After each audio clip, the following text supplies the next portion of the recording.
Ok.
Alors,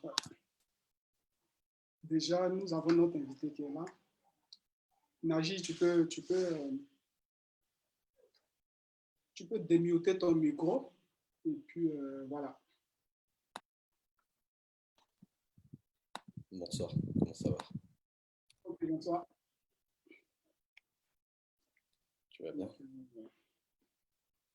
Voilà, bonne arrivée.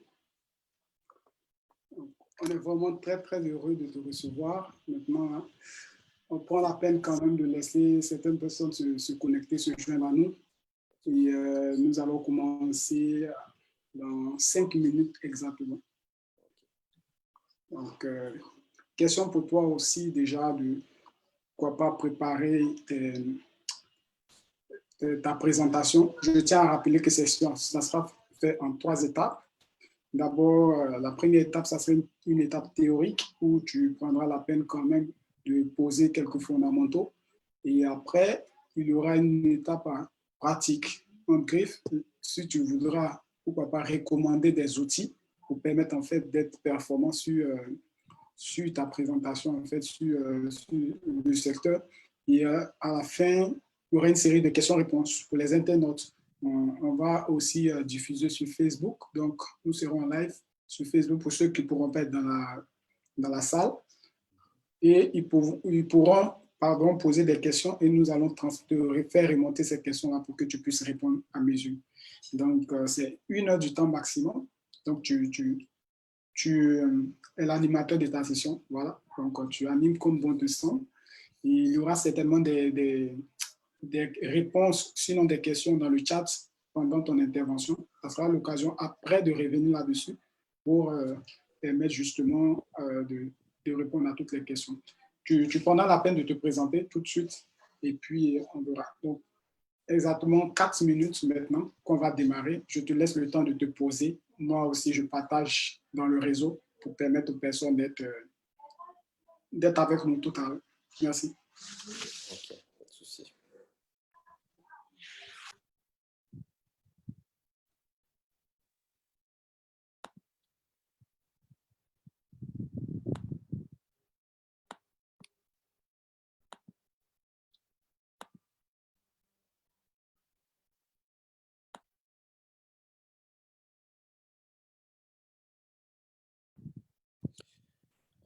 Question, quand tu me demandes de parler de manière...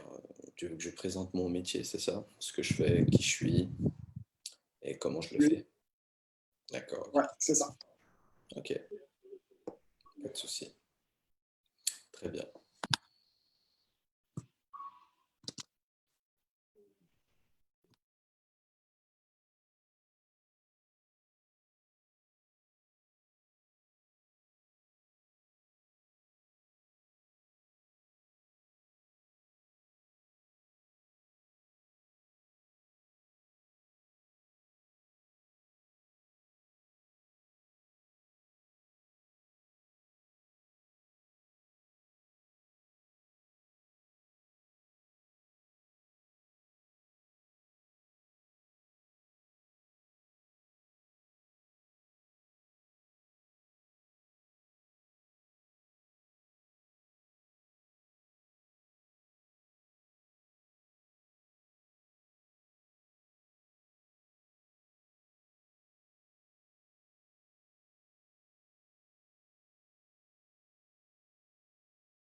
Alors, je pense qu'il nous reste 1 minute et on va démarrer. Ok. On a déjà des internautes sur Facebook, donc on viendra à nous. Ok. Donc, bonsoir, Naji. J'espère que je prononce bien. Sinon, Tu prononces très bien. Tu prononces très très bien. parfait. Je suis vraiment content de t'avoir justement sur nos webinaires qui ont pour objectif justement d'instruire toute cette communauté technologique ivoirienne qui souhaite justement monter sur des sujets très importants, les métiers du numérique. Et nous avons jugé opportun justement de t'approcher, vu ton background et vu justement le travail efficace que tu fais. Très belle publication, de publications pertinentes qui montrent justement que, voilà, derrière toute cette notion de geek, c'est vraiment des métiers qui se rassemblent et même qui permettent d'avoir une valeur ajoutée sur le produit final. Donc, aujourd'hui, avec toi, on a décidé justement de voir comment on pourrait améliorer l'expérience utilisateur, qui est un thème très, très important. D'autant plus que je viens d'une famille de développeurs d'applications, d'accord? Donc, je pense que c'est très important pour nous pour pouvoir coder utile, pour pouvoir justement répondre aux besoins du client et non coder pour se faire plaisir, pour satisfaire en fait notre compétence ou d'autres choses. Donc, je ne vais pas être long. Tu fais ta session comme tu peux. S'il y a lieu d'intervenir, j'interviendrai, mais c'est toi l'animateur. À quoi va, comme on le dit chez nous, je dis welcome. Bon, Ouais. et puis voilà. Alors, je te laisse le micro. Merci beaucoup. Bah, écoute, Najib Bouchiba, je suis de formation UX depuis une dizaine d'années. J'ai un background en sociologie des usages, en psychologie cognitive et en ergonomie cognitive. Et depuis une douzaine d'années, je travaille dans ce qu'on appelle l'expérience utilisateur. Alors l'UX, qu'est-ce que ça veut vraiment dire? Parce que beaucoup de gens en parlent. Le but de l'UX, c'est quoi? C'est d'adapter les produits aux aptitudes des personnes qui vont les utiliser, hein, afin que le produit soit utile, chose qui est très importante, qu'il soit efficace, et qu'il ait une utilisabilité vraiment très bonne. Donc l'utilisabilité est composée de 3 choses: l'efficience, l'efficacité et la satisfaction. Il y a aussi le fait qu'on ait une expérience, j'aime pas trop ce terme, mais une expérience assez significative. En général, on utilise mémorable, mais moi je dirais une expérience adaptée et à l'image de la société qui crée ce produit. C'est surtout ça qui est très important. Et le but, surtout, c'est que ça réponde à un vrai besoin et que les gens qui utilisent ces applications, ces produits, ces services, parce que l'UX n'est pas uniquement dédié au numérique, c'est une erreur que l'on fait très souvent, c'est qu'on définit l'UX que dans le monde du numérique, alors que l'UX touche tout. Touche quand on va aller acheter un produit dans une supérette, dans un magasin, dans le petit boui-boui de notre quartier, que lorsqu'on va à la poste, lorsqu'on va acheter une paire de baskets, que ce soit sur Internet ou en réalité, lorsqu'on va sur le marché faire ses courses, il faut qu'il y ait une expérience utilisateur qui soit satisfaisante pour qu'on revienne tout le temps vers le même vendeur en fait. Il faut que le parcours soit pareil. Il ne faut pas qu'il y ait des points de friction. S'il y a des points de friction, on ne reviendra jamais. Et c'est pareil dans une application, dans un site web. L'UX, il faut que l'expérience, elle soit fantastique. L'UX est composé de 4 temporalités, on va dire. Il y a l'UX anticipé, ce qu'on va imaginer du produit que l'on va avoir ou utiliser, voire même plus loin. Pour prendre un exemple très concret, hein, lorsqu'on part en voyage, on anticipe toujours comment ça va se passer lors de notre voyage. Donc c'est ce qu'on appelle l'UX anticipé. Après, on a l'UX momentané. C'est lorsqu'on commence à être préparer ce voyage, voire même qu'on est dans le voyage.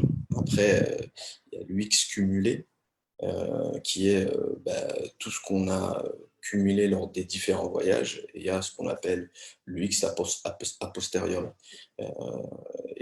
L'expérience utilisateur, hein, c'est quelque chose qui a été plus ou moins créé par des pères fondateurs comme Don Norman, qui a créé l'UX il y a pas mal de temps.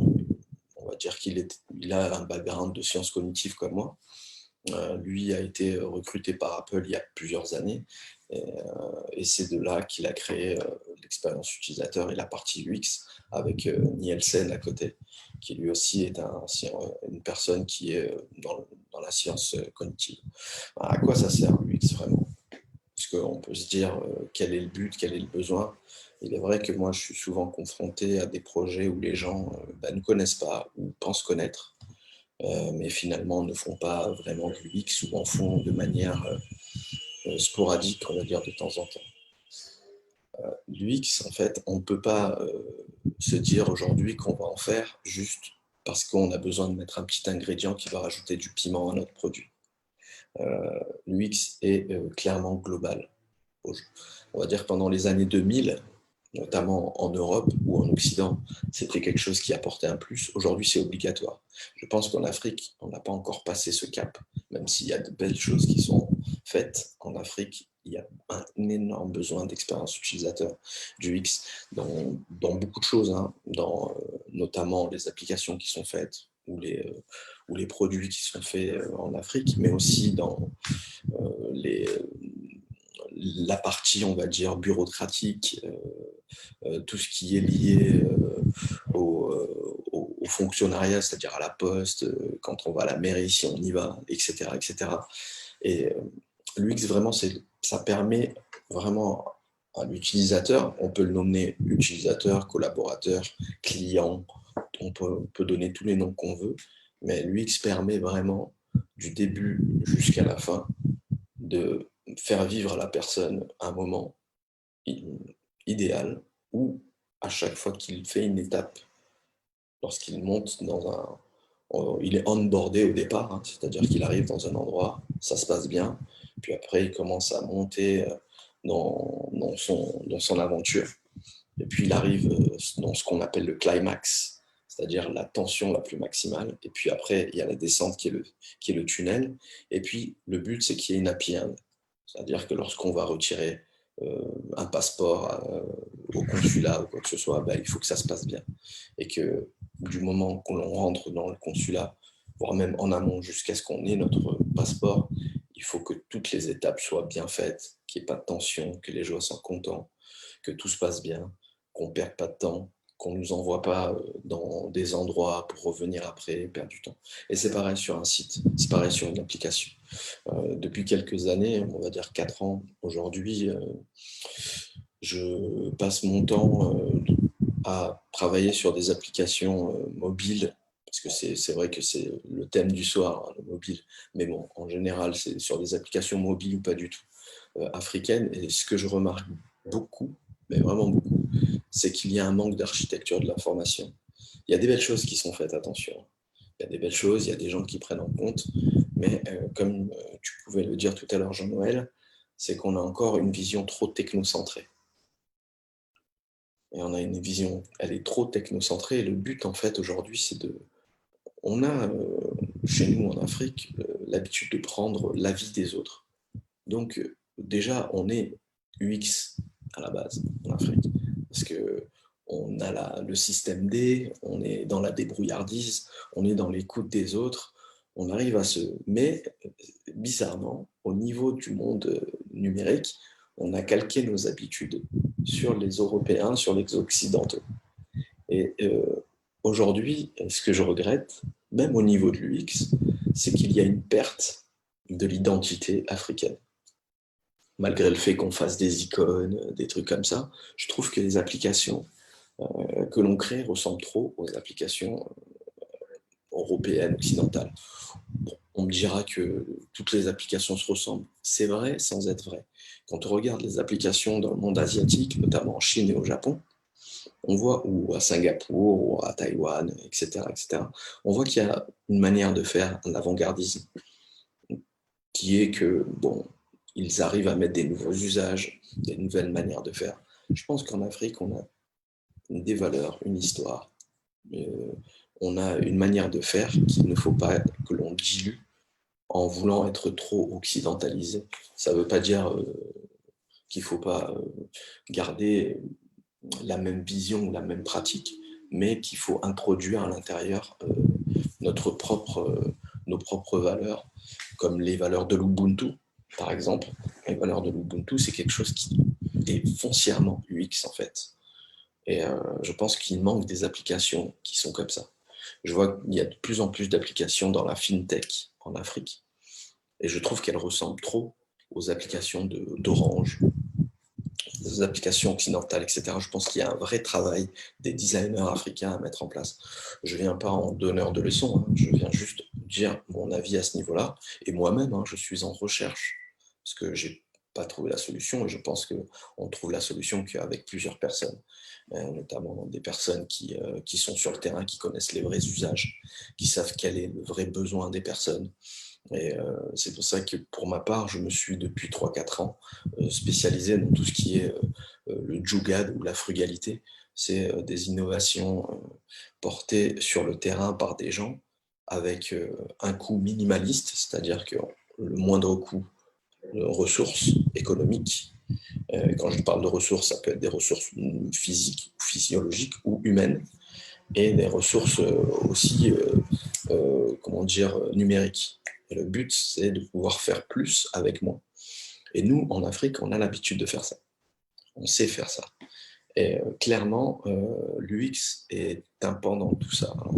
L'UX, ce qui est très important dans l'UX, c'est déjà avoir une vraie démarche, un vrai protocole, une vraie manière de faire. Bien entendu, pour avoir tout ça, il faut bien entendu s'instruire à ce niveau-là, connaître les différentes étapes qui constituent l'UX, connaître les méthodologies, les process, et les mettre en place comme il faut. Si on veut, l'UX ou l'expérience utilisateur, on va dire, se déploie sur 5 méthodes, enfin 5 phases. Première phase, c'est une phase de planification, dans laquelle on va planifier, on va demander le besoin, on va connaître quelle est la population cible, si on doit bien la définir ou si elle n'a pas été définie, quel est le besoin du client, quel est le besoin du pays, si jamais c'est le pays, mettre une roadmap en place, choisir les méthodes, les outils, constituer une équipe, etc., etc. À partir du fait que la planification est faite, on peut même des fois faire dans cette planification un état de l'art. Ça peut être très intéressant. On commence après la planification à faire ce qu'on appelle la phase d'exploration ou d'observation, où on va sur le terrain. Et là, le but, c'est vraiment de connaître ces utilisateurs à fond, les connaître vraiment parfaitement, pour pouvoir derrière leur proposer un outil, un service qui réponde à leurs vrais besoins. Et ça, c'est hyper important. Et sur les nombreux projets que j'ai fait en Afrique, je trouve qu'on le fait bien. C'est quelque chose qu'on sait faire parce qu'on connaît plus ou moins le fait d'aller faire de la sociologie, de l'ethnographie, etc., etc. C'est bien fait, mais ce qui manque, c'est le fait de faire des livrables exploitables, permettant après aux équipes autour, notamment aux équipes de développement, etc., etc., de pouvoir en fait utiliser toute cette richesse issue de la phase d'observation. Après que la phase d'observation est faite et qu'on a défini qui était la population cible, que l'on a défini les personas, que l'on a fait pas mal de typologies de livrables comme la customer journey, etc., etc., on va sur la phase d'idéation. Cette phase d'idéation, c'est de partir en mode idéation, faire des focus group, brainstorming. Il y a plusieurs typologies de méthodologies comme le Crazy 8, le 635, etc., etc. C'est vraiment des méthodes que vous pouvez retrouver dans plusieurs sites. Par exemple, vous pouvez aller sur le site de NN, Norman Nielsen Group, qui est un site vraiment très bien fait. Il y en a plein d'autres, vraiment. Et ceux qui voudront que je leur transmette les sites, qui n'hésitent pas à m'envoyer un message, il n'y a pas de souci à ce niveau-là. Le but derrière, c'est de pouvoir faire des idéations, mais sur le long terme. Le problème aujourd'hui que je retrouve en Europe et qu'aujourd'hui je commence à retrouver en Afrique, c'est qu'on fait les choses trop rapidement. Moi, je suis pour que les projets soient plus ou moins sur un moyen long terme, parce que c'est que comme ça que l'on peut connaître vraiment les vrais besoins et les détournements d'usage. C'est que comme ça que l'on peut vraiment créer des produits utiles à la société, parce que c'est ça qui est le plus important. Moi, je suis dans une posture d'un designer aujourd'hui qui aime faire les choses de manière éthique, qui aime faire les choses de manière longue, qui aime découvrir les vrais besoins, parce que des fois on peut avoir quelques besoins, mais quand on gratte vraiment derrière, au bout d'un certain temps, on comprend qu'en fait, c'est pas vraiment ce besoin-là qui est le plus important. C'est pas cette fonctionnalité qui les intéresse, c'est quelque chose. Et au-delà de ça, en fait, on est parti avec une idée en tête, que la solution qu'on avait créée était faite pour ce type de population, ce type d'usage, et finalement, en fait, on en découvre plusieurs, voire même plus important que celui qui était au départ. Donc c'est ça aussi qui est important aussi à mettre en place, c'est de se dire, si on va faire les choses doucement, il faut les faire de manière bien procédurale. Si on les fait vite, il faut qu'on se mette une vraie roadmap pour pouvoir derrière se dire, bon ok, on a fait ça rapidement, maintenant qu'on a fait ça rapidement et que ça commence à marcher ou qu'on a déployé, on va quand même avoir cette vision à long terme qui va nous permettre de gagner des utilisateurs, d'améliorer graphiquement et en termes d'expérience utilisateur notre outil, notre produit, notre service, de faire de la data analyse, c'est-à-dire utiliser les KPI, mais aussi à la fois du quantitatif et du qualitatif.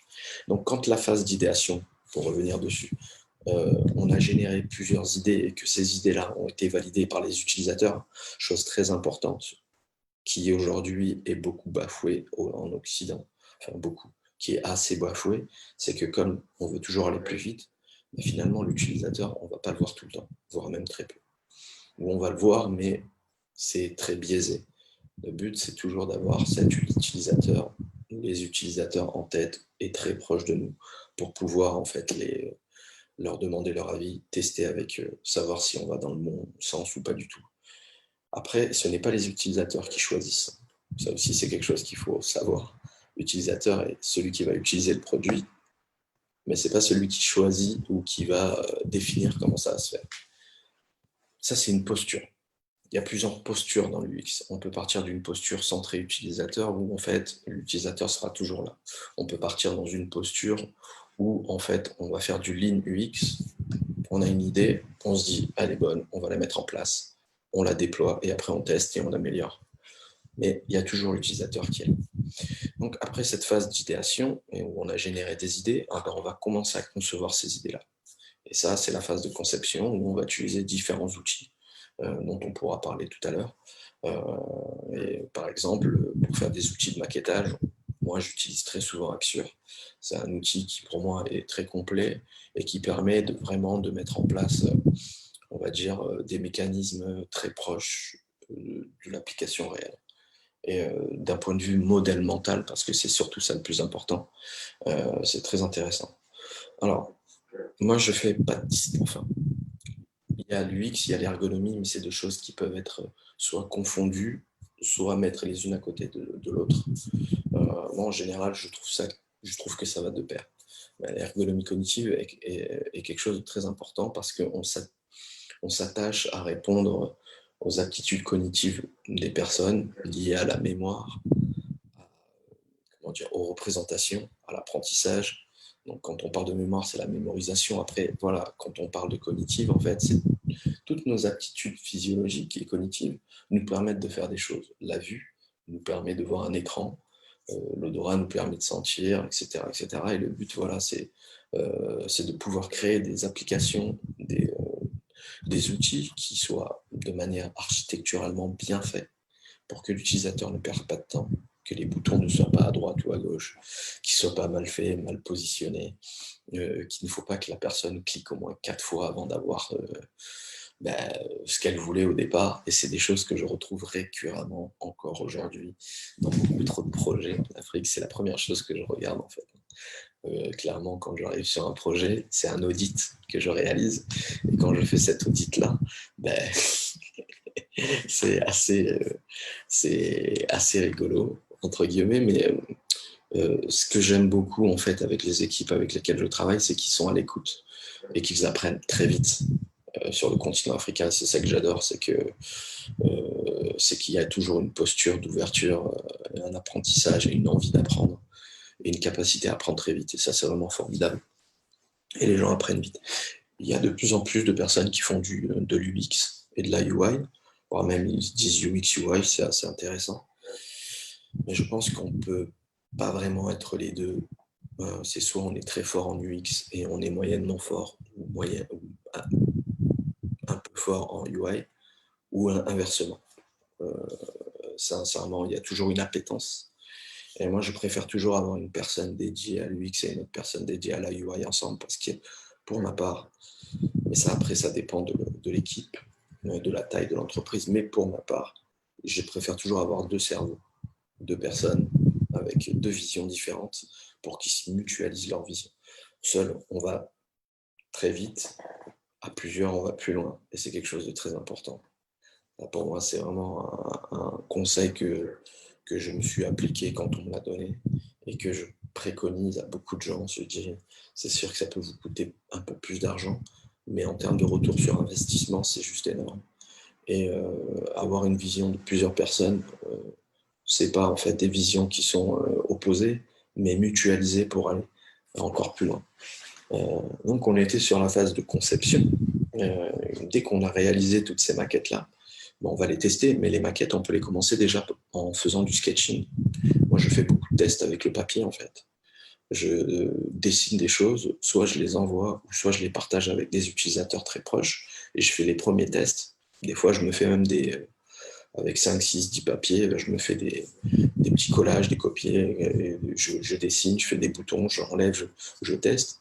Et c'est la première étape pour moi qui est très importante, ce test de maquettage statique est vraiment très très important, et c'est pour ça que je différencie pas en fait la conception de l'évaluation, même si l'évaluation est une phase à part.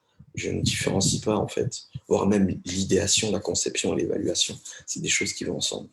Et dès que j'ai bien validé la conception papier, derrière je commence à maqueter et là je valide encore plus. On peut faire soit des maquettes en statique, soit des maquettes dynamiques.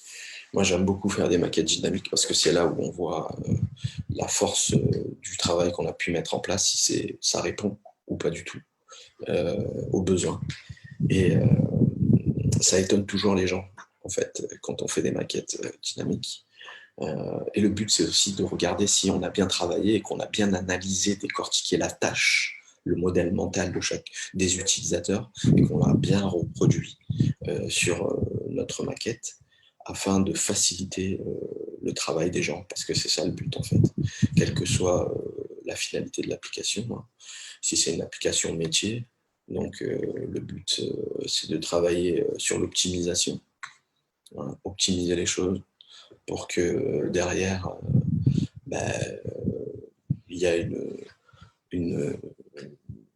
il y a une vraie plus-value. Si c'est sur une application retail, on travaille pour optimiser le parcours, pour que derrière, il y a un taux de conversion efficace.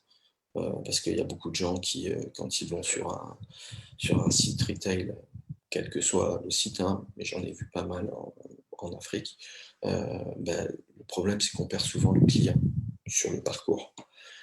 Soit parce qu'on lui demande de créer un truc, soit parce qu'en fait on le renvoie vers la mauvaise page, soit parce que les photos sont pas bonnes, soit parce que le bouton n'est pas bien placé, etc., etc. Soit parce qu'en fait il faut on lui propose un PayPal alors qu'il n'a pas de PayPal. Enfin, il y a plein de raisons. Et le but c'est vraiment que le taux de conversion soit assez haut pour être efficace. Et le but c'est le taux de rétention aussi, de faire revenir les gens sur votre site, votre application, il faut que ça soit efficace. entre le mobile et les applications, il y a deux choses complètement différentes. Dans un site, on peut tout mettre sur grand écran, alors que sur mobile, il faut masquer les choses, il faut partir sur de l'instantanéité, c'est-à-dire qu'il faut mettre les boutons, les call to action les plus importants. Il faut savoir masquer l'attente, il faut savoir créer une expérience fluide, mais aussi permettre aussi à l'utilisateur d'être émerveillé par rapport à ce qu'on lui propose, sans pour autant le perdre dans cet effet waouh qui, au bout d'un moment, va s'estomper. Il ne faut pas trop utiliser de la gamification. En fait, c'est tout un dosage qui est assez important, assez intéressant. Il faut mettre les boutons comme il faut. Il faut avoir une tab bar efficace, intelligible. Il faut éviter les splash screens ou les écrans à récurrence qui ne servent à rien.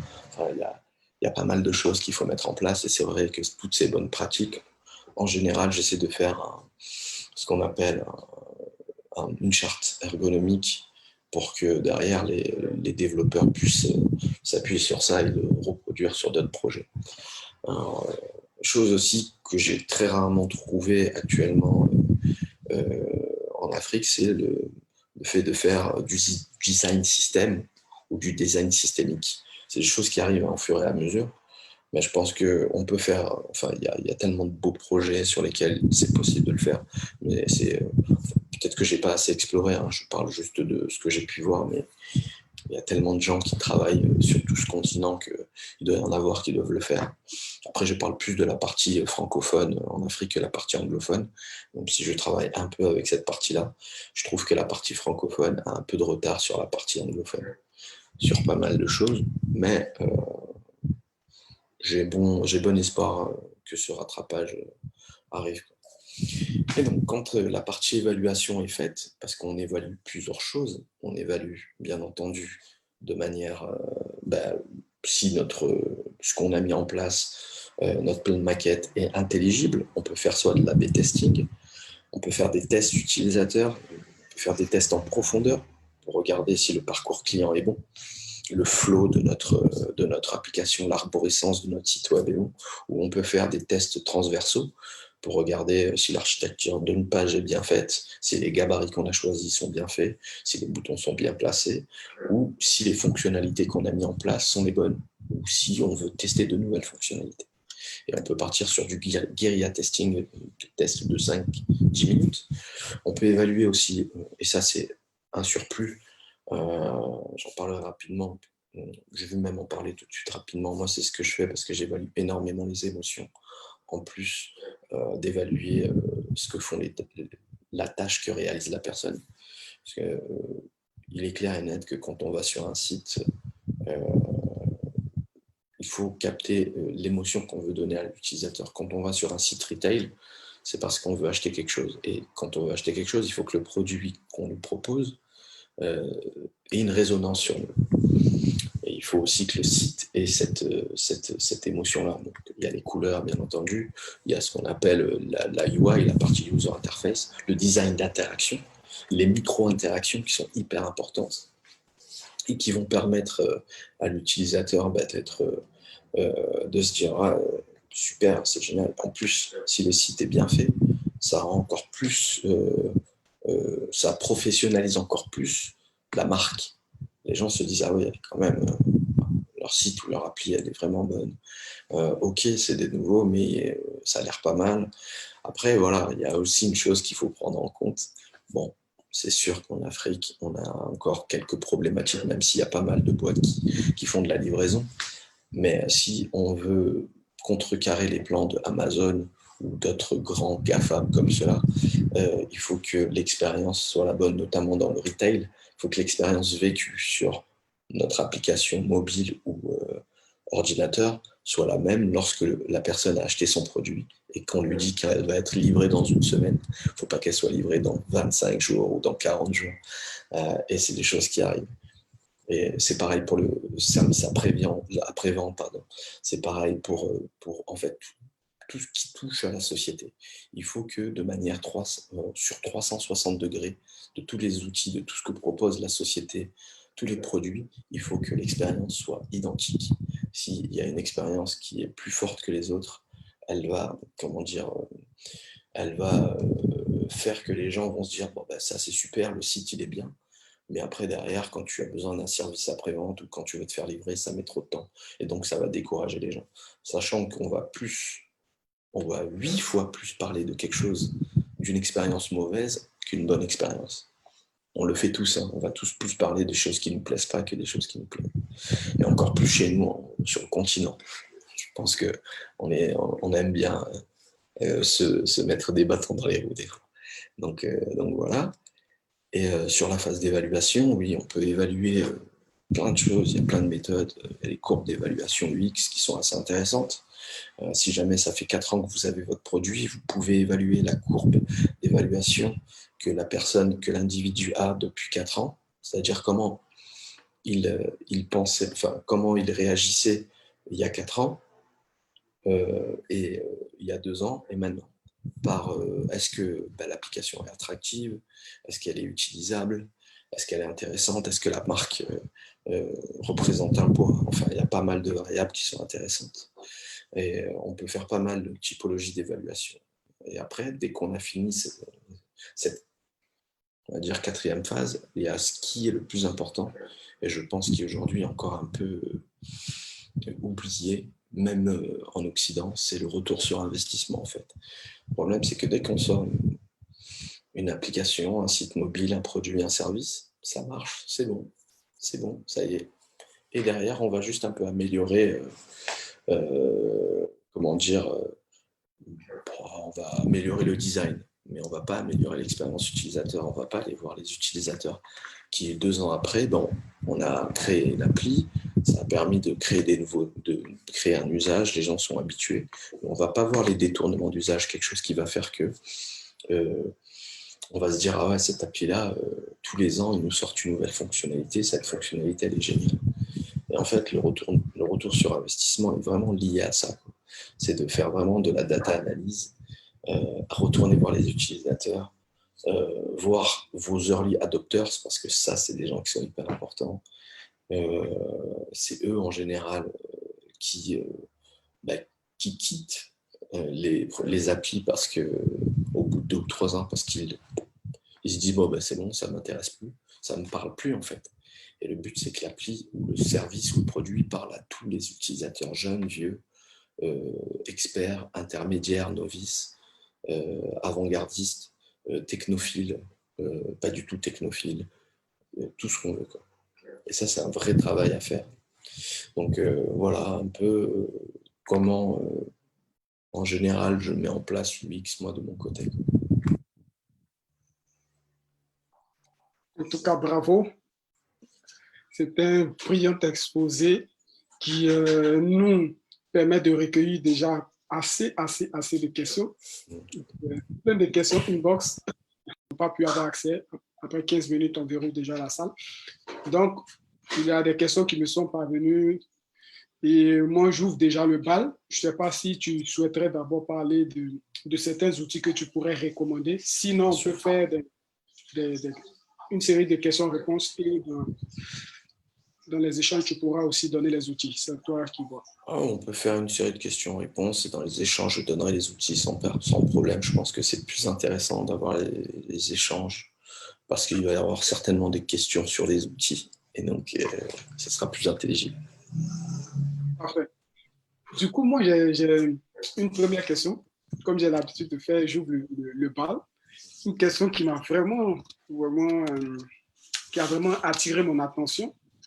Je vais parler de perte d'identité africaine dans les applications africaines, disons, les applications du continent. Et là, vraiment, je trouve que tu as touché vraiment un point très, très, très important. J'aimerais savoir comment est-ce que tu souhaiterais voir le UX être africanisé dans les applications? Je pense qu'il ne faut pas refaire la roue, hein. Mais tu vois, on utilise le flat design déjà. Je pense que le flat, c'est pas africain.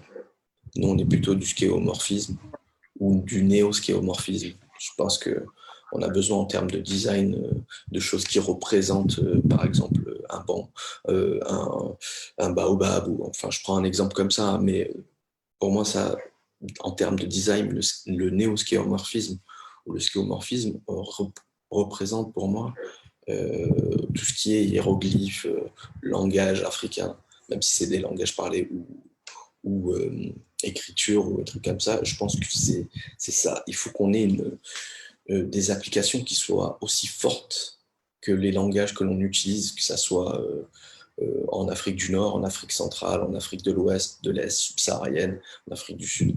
Et, euh, et il faut aussi qu'on ait une différence entre toutes ces Afriques-là aussi, même si ça reste l'Afrique.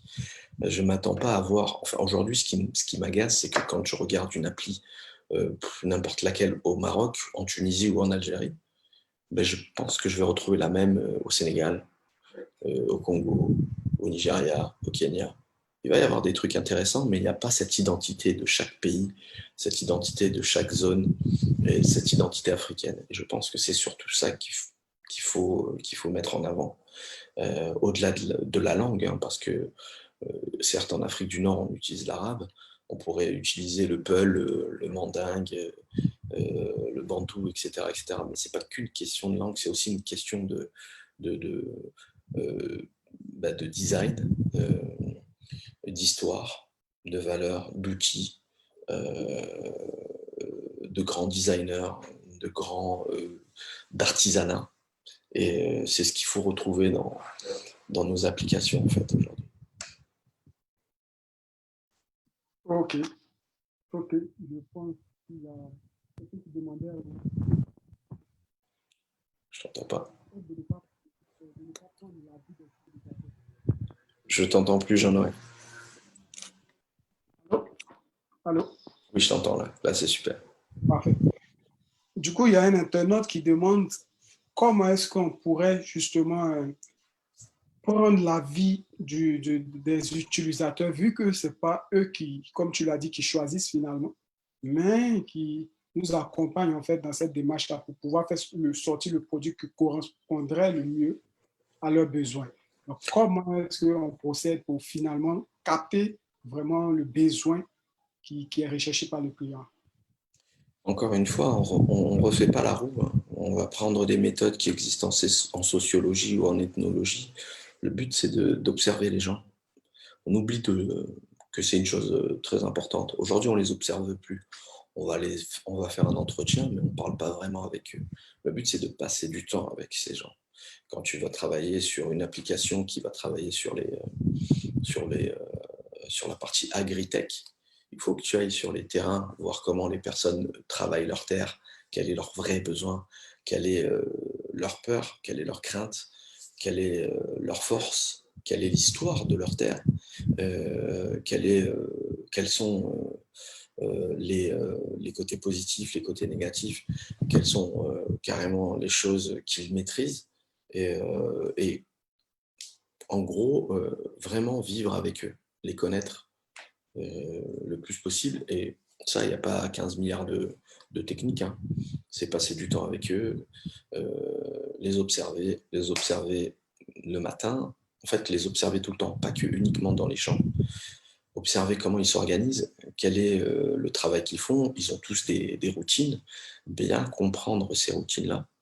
Et lorsque l'on comprend les routines et les pratiques des gens, c'est à partir de là qu'on peut leur poser les questions qui sont les plus importantes. Parce qu'on peut dire, qu'est-ce qu'il vous faut? Les gens vont te répondre, il me faut ça, ça et ça. Mais finalement, eux-mêmes ne connaissent pas leur pratique, parce que c'est quelque chose d'habituel. Ils le font de manière, comment dire, irréfléchie. C'est comme quand tu prends ton vélo et que tu pédales. Tu as galéré pour apprendre apprendre à faire du vélo, mais si tu t'arrêtes pendant 10 ans et que tu refais du vélo, bah, tu vas reprendre ton vélo et tu vas repédaler tout facilement, parce que tu l'as en toi.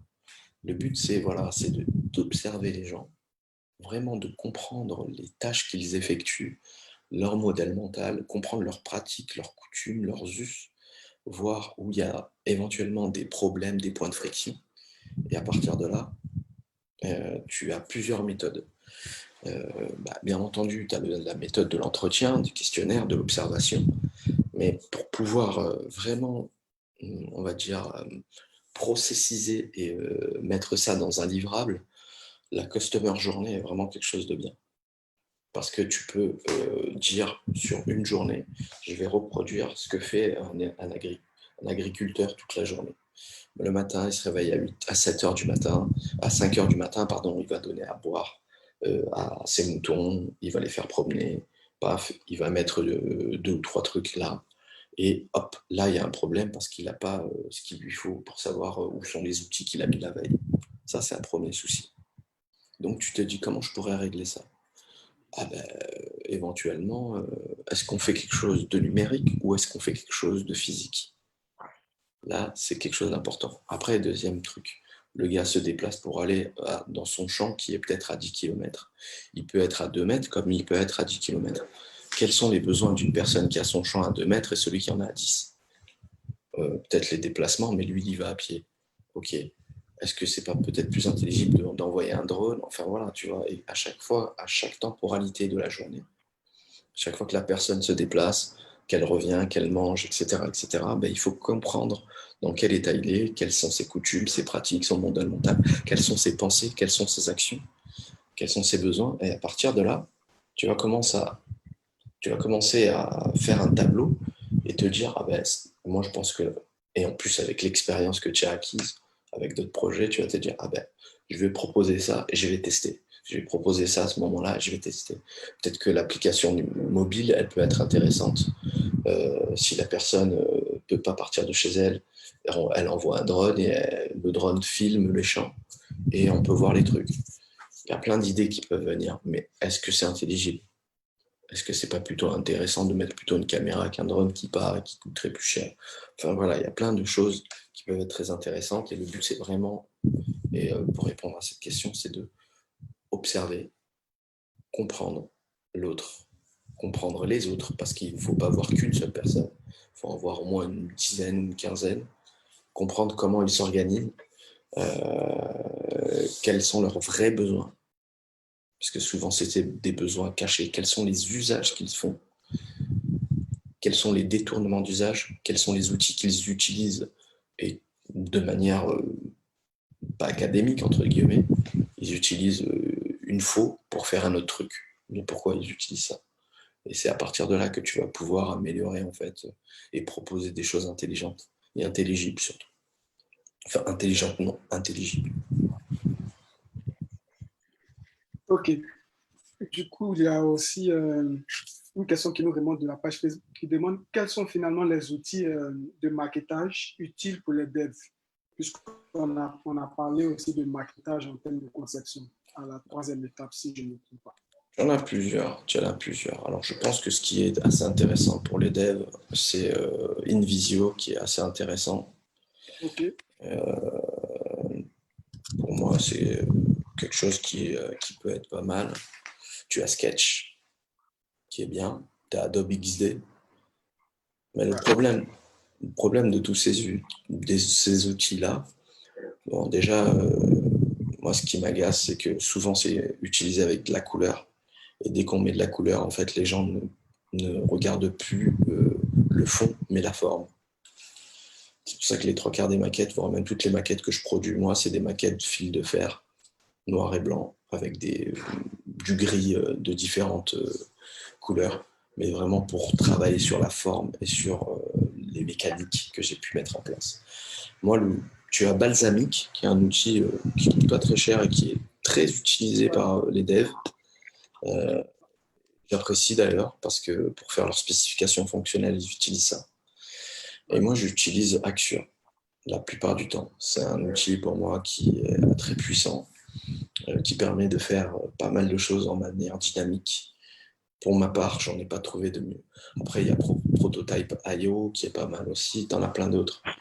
Mais pour moi, quel que soit l'outil, en fait, en fait, l'outil, c'est juste une extension.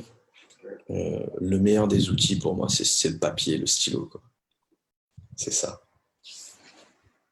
Quitte à ce que le décès ne soit pas assez joli, mais quand même de faire récolter ce qu'on souhaite voir.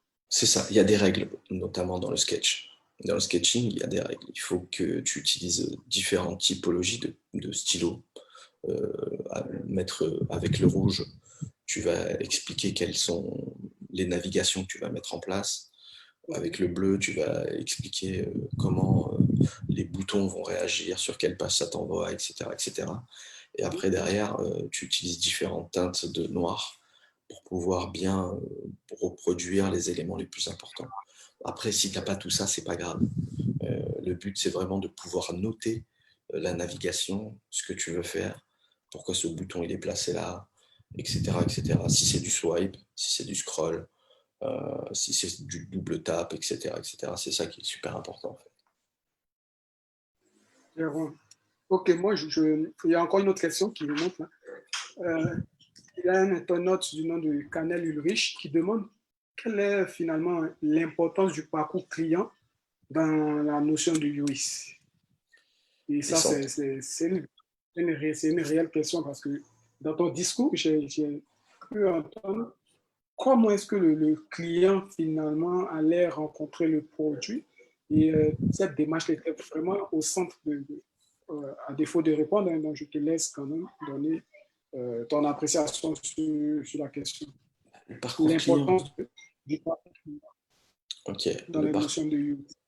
l'importance du parcours client, elle est centrale. Le parcours client, après, il faut savoir qu'il y a ce qu'on appelle la customer experience et la Ok, user experience. Pour moi, c'est deux choses qui sont très proches. La seule chose qui différencie avec l'UX et la customer experience, même si pour moi c'est identique, c'est qu'il y a une partie marketing très très très très forte et qu'il y a des points de friction qui sont physiques dans la customer experience. Par exemple, un exemple très concret, tu vas acheter un parfum, il y a un parfum sur un site web et tu demandes à le récupérer dans le magasin. Si tout s'est bien passé sur le site web et que lorsque tu arrives dans le magasin, ils te disent hein, sur le site en une heure, tu peux le récupérer. Et en fait, tu le récupères 3 jours plus tard parce qu'ils ont perdu ton truc, ils ont plus ta carte. En fait, ils ne savent pas si tu as payé ou pas. Ça, c'est pas bon. Le parcours client, il est hyper important. Pourquoi? Parce que déjà, il faut savoir onboarder les clients. Cette phase d'onboarding, elle est souvent très, très oubliée. On envoie les gens devant une application sans leur expliquer comment ça marche, pourquoi ça marche, quel est le but, etc. etc. Et voire même, en fait, on ne prépare pas les gens à utiliser le truc, l'application. Après, on les embête aussi avec le fait de créer leur profil, mettre leur adresse email, etc., sans avoir utilisé vraiment l'application. Donc tu arrives sur l'appli, tu es content et on te demande de mettre ton adresse email et un mot de passe. Et tu n'as pas encore utilisé l'application. Mais tu n'as pas envie de faire ça. Moi, personnellement, ça m'agace de m'engager vers une appli alors que je ne l'ai pas encore utilisée. Après, bien sûr, il y a des applications sur des domaines où tu ne peux pas faire autrement. Mais en général, dans le retail, mon but à moi, c'est de pouvoir utiliser, choisir pardon, les chaussures, regarder tout ça. Et dès que j'ai mon panier, ben là, on me demande des trucs et je le fais, quoi. On va dire que dans le retail, ils le font de plus en plus. Mais malheureusement, dans pas mal de produits que j'ai pu tester en Afrique, c'est encore le cas. Euh, Parcours client, il est important parce qu'il faut que dans toutes les étapes, ça se passe bien. Il faut que quand la personne elle doit payer, ben, on lui propose tous les moyens possibles de paiement. Un PayPal si c'est possible, carte bleue, se faire livrer à côté de chez soi, etc. etc. Il faut que le produit soit présent. Si la personne paye un produit et qu'en fait on lui dit 2 jours plus tard il n'y en a plus, là il faut aussi savoir lui expliquer pourquoi il n'y en a plus. Parcours client est très très important. Parce que ton client, si tu le perds, si le taux de rétention n'est pas efficace, si tu ne fais pas un marketing intelligible, si tu ne relances pas ton utilisateur avec un emailing, si tu ne fais pas des KPI pour savoir quels sont les boutons qui sont les plus utilisés, enfin en utilisant des Google Analytics ou autres, ou Facebook Analytics ou pas mal d'autres. Si tu ne sais pas pourquoi ce bouton-là... En fait, les analytics, c'est bien parce que ça permet de savoir où est le symptôme, mais pas la cause. Mais en sachant qu'il y a un symptôme ici, ben, en posant des questions à tes utilisateurs, notamment les personnes qui ont eu ce problème-là, ben, eux, ils vont pouvoir te dire pourquoi ils sont partis. En fait, ils vont te dire qu'ils ne voyaient pas le bouton. Et là, tu te remarques en fait que le bouton, il était grisé ou qu'il n'était pas placé là où il fallait. Ils vont te dire en fait, ils voulaient se faire livrer chez eux, pas chez eux, mais à la poste, mais qu'il n'y avait pas cette proposition, parce qu'en fait, le livreur ne vient pas livrer chez eux, mais il livre à la poste. Pas mal de problématiques. Et en faisant à la fois un travail sur tes KPI et sur tes utilisateurs, en les appelant, en faisant de l'observation, en allant les voir, et en connaissant aussi physiquement comment est fait le pays ou le quartier, etc., bah, tu réponds à ces problématiques. Le but, c'est de connaître toutes les problématiques auxquelles l'utilisateur peut être confronté, auxquelles il peut être confronté, et essayer d'y apporter une réponse, voire même de les anticiper. Ça va même plus loin. Même la gestion des erreurs, des fois, dans les sites, elle est mal utilisée, elle est mal faite. Souvent, les gens ne comprennent pas pourquoi ça ne marche pas alors qu'on ne leur indique pas qu'ils n'ont pas rempli un champ, qu'ils n'ont pas rempli un truc. La gestion des erreurs, c'est quelque chose qui n'est vraiment pas du tout bien réalisé. Ok. Écoute, on a passé les 1 heure. Avant de te laisser quand même donner ton mot de fin, je tiens réellement à te dire merci pour toutes ces informations-là. Je t'assure qu'il faut prendre le temps de les digérer. Moi, je retiens plein de choses. Je retiens mettre en place une roadmap. Il faut créer en fait une charte ergonomique. Il faut vraiment faire des maquettes dynamiques pour vraiment faire ressortir la pertinence en fait de ce qu'on veut voir au sein de l'application. C'est beaucoup de choses qui montrent réellement que le UX, comme tu l'as dit, ne se retrouve pas uniquement dans les applications. C'est toute une démarche et c'est vraiment à prendre considérablement au sérieux dans tout ce qu'on souhaite mettre en place comme produit, comme process pour innover et aussi en tenant compte de nos valeurs africaines. Donc, avant de te laisser partir très rapidement, je me permets de partager mon écran pour présenter le prochain intervenant qui sera avec nous samedi. Donc, samedi, on aura Pacom Koudou, qui est basé au Canada, qui viendra nous parler en fait de l'intelligence artificielle. Super. Comment est-ce qu'il utilise l'intelligence artificielle au quotidien. Et il viendra aussi parler de son application d'identité numérique qu'il a mis en place sur la base de l'intelligence artificielle. Donc, il sera avec nous à la même heure. Dommage, on essaie de trouver le juste milieu, raison pour laquelle on jongle par moment avec l'heure, ce n'est pas aussi évident. Mais oui, j'imagine. Avec cette passion qu'on partage tous, je vois que vous faites quand même assez d'efforts pour vraiment permettre au continent d'avoir des bonnes méthodes, d'avoir vraiment de bons réflexes et de permettre à cette jeunesse montante-là de pouvoir s'appuyer sur des bases solides pour embrasser les métiers du numérique. Donc, sur ce, je te laisse finalement nous donner ton mot de fin et ton appréciation aussi sur la session, comment tu l'as trouvée. Bah écoute, déjà je souhaiterais te remercier, hein, Jean-Noël, parce que c'est vraiment très sympathique de ta part, et puis surtout le travail que tu fournis est très important, parce que je pense que il faut de plus en plus de webinaires, hein, comme toi ou d'autres, c'est très important, et que les métiers du numérique ne sont vraiment pas connus, mais pas qu'uniquement en Afrique, hein. J'ai pu voir ça dans plein de pays et plein de continents. Les jeunes et les moins jeunes ne savent pas ce qu'il y a derrière le numérique. Et pour revenir sur l'UX intervient sur tous les domaines qui puissent exister. Ça va du jeu vidéo, en passant par la défense militaire, l'aéronautique, ça touche tout, ça touche vraiment tout. Donc moi je suis très content de porter ce métier-là parce que c'est un métier qui est très important, qui est très proche de l'homme. Et on sait tous que l'homme est né en Afrique. à base. Et c'est pour ça qu'il n'y a rien de plus humain que les valeurs africaines. Et il ne faut Ouais, pas qu'on les perde. Je ouais, souhaiterais juste aussi faire un petit mot pour l'ONG que je porte avec plusieurs amis qui s'appelle Zoumanisa. Nous, on est très porté ouais, sur la santé. On essaie de contribuer à l'amélioration de la santé connectée en Afrique. On est content parce qu'on travaille sur quelques pays. Et d'ailleurs, on remercie l'ensemble de ces pays, l'Algérie, le Burkina Faso, le Sénégal, un peu le Cameroun, un petit peu la Côte d'Ivoire. On y arrive petit à petit. Et plein d'autres oh, pays.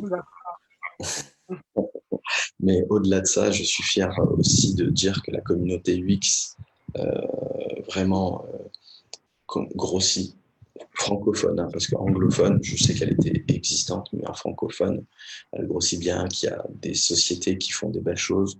Je pense déjà à UX au Sénégal, qui est une belle société avec de belles valeurs, qui, à mon sens, fait des belles choses, mais qui reste encore avec une posture occidentale, mais ils font de très très très belles choses. Je pense à Marwan et Salah en Tunisie, qui est un UX fantastique. Je pense à un de mes mentors, une personne que j'aime beaucoup, Abderrahman Oussama, égyptien, avec laquelle j'ai travaillé il y a 7 ans maintenant, 7-8 ans, et qui m'a fait découvrir pas mal de choses sur le continent africain. Donc je pense qu'on a de beaux designers et designeuses.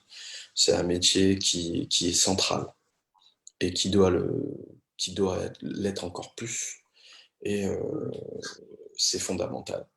Donc voilà, merci beaucoup Jean-Noël. Et puis à tous ceux qui sont intéressés par l'UX, n'hésitez pas. On n'est pas obligé d'être de formation en UX pour pouvoir être intéressé par ça. C'est l'affaire de tout le monde, de toute personne dans une société. Ça part du fondateur au développeur, à la personne qui teste, à la personne qui est au secrétariat. Parce que vous-même, vous vivez une expérience collaborateur dans votre société. Donc voilà. alors, moi, je pense on doit continuer à se parler sur des sujets personnels concernant l'e-santé et même sur des sujets collectifs en termes de faire croître la communauté. Et je n'hésiterai pas à revenir vers toi très rapidement pour entamer cette discussion-là et même, pourquoi pas, nous rejoindre aussi sur ces webinaires et d'autres initiatives en tant que partenaire pour voir comment est-ce qu'on pourrait travailler en symbiose Bien pour sûr. faire encore croître. Bien sûr, bien sûr. Nous, on travaille sur des thématiques comme l'intelligence artificielle, la blockchain, la télémédecine, tout ce qui est lié à la santé. On est vraiment très, très câblé dans tout ça. Et on travaille avec des gens à la fois sur le continent et de la diaspora. Et notre but clair, et je terminerai sur ça, c'est que notre but à nous, c'est qu'il y ait une gouvernance africaine, citoyenne africaine. Voilà, la gouvernance en Afrique est hyper importante. Et on est aussi pour la protection des données personnelles de chaque Africain. Que la personne en Afrique ait envie de les vendre pour gagner de l'argent, c'est son problème, c'est elle qui le choisit. Mais pour que ça soit l'État ou des grosses structures qui les récupèrent, parce que chez nous, il n'y a pas de... en Afrique, dans beaucoup de pays africains, il n'y a pas de RGPD, il n'y a pas de protection de données, notamment liées à la santé. Et si on ne travaille pas sur cette gouvernance, c'est un très très gros problème. Donc nous, on porte cette gouvernance-là citoyenne, africaine, parce que c'est très important et on veut que cette gouvernance soit portée par l'Afrique. Les Africains de cœur, les Africains qui habitent en Afrique et la diaspora africaine. Parce que l'Afrique n'appartient pas qu'aux Africains qui habitent en Afrique, elle appartient à la diaspora, elle appartient aux Africains de cœur, elle appartient à tous ceux qui aiment ce continent et qui font les choses pour que ce continent grandisse avec les valeurs qui lui sont propres. Et je ne parle pas de couleur, de religion, d'orientation sexuelle ou quoi que ce soit. Je parle d'hommes et de femmes uniquement.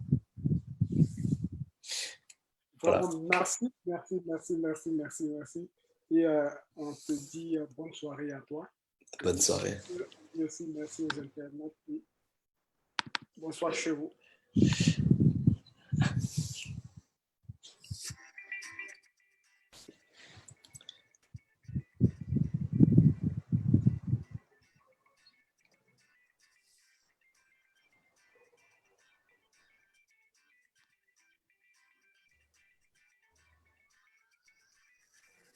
Sure.